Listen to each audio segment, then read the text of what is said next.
Hello everyone, my name is Jordan Sharp, your local Bay Area realtor. I have Vivian Barton here. She's going to talk a little bit about some advice on what you should do before getting pre-approved. But before we get into our topic, make sure you like and subscribe for more fire content.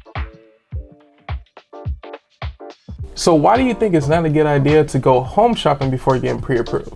I feel like there's many reasons to not go look at homes. Your process should never start in an open house. Although we love seeing new buyers at open house, it's not a good idea for many reasons. The first one being is you don't know if you're shopping within your budget. So you don't want to fall in love with a home and then find out that you don't qualify for it. So in order to not get emotionally invested in a home and then have the disappointing feeling when you find out you don't qualify for it, just don't do it. Getting pre-approved really gives you your range so you know where to look. And it also makes your offer when the time comes a lot stronger, because sellers nowadays really won't take a look at an offer if it doesn't have a pre-approval letter. No, 100%. And so once you have that pre-approval letter, your lender has already started the process on your behalf. When the time comes and you are in contract, the process will just run a lot smoother and there'll be less bumps on the road. Knowing numbers and planning before you actually start the process, it's going to set you up for success for sure. Yeah. So what would you say is the number one thing that's holding people back from getting pre-approved? Just from my recent conversations and historically from those conversations, I would have to say people feel like they have to pay off debt before they can get started with the process. But a lot of the times they want to pay off the debt that's not really going to help them. So I also have clients on the other side who are wanting to pay off things that have been in collections. But again, that's not something that's really going to help you. It could, but talk to a lender first before you start paying things off, because a lot of the times paying off collections doesn't really help your credit, but you're just taking money out of your pocket that you could be using for closing costs or a down payment.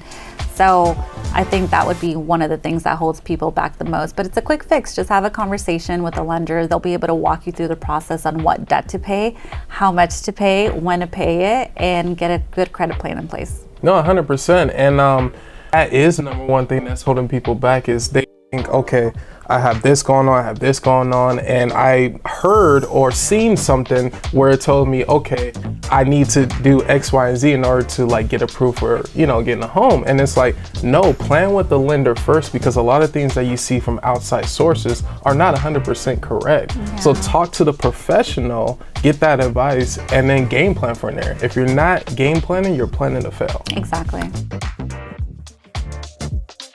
What advice would you give out to those who are looking to purchase their first home?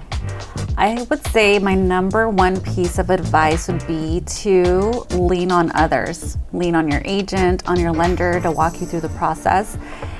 Being a first-time home buyer can be very overwhelming and it could be a little daunting at times, but making sure that you rely on the people around you to walk you through the process would be my number one piece of advice. And making sure that you have a really good team behind you. You hit the nail in the coffin, because time and time again, when you work with different people that I would say that are not in sync and not with, I would say like that has unity really, and can show that, okay, they can get the job done and also be there for you, but all working as one team. You're absolutely right. Making sure that you have a team that works well together is very important, because as agent and lender, it is our job to ensure that our clients have a smooth transaction, and we're doing things behind the scenes to make sure the process continues and checking in often with our client. But a lot of the things that can be overwhelming, that's what you and I are there for, to soften the blow, to just make it a smoother transition. So I think it's really important that you find a team that works well together. So it's awesome when you find an agent or a lender that has an agent that work well together. Right, 100%.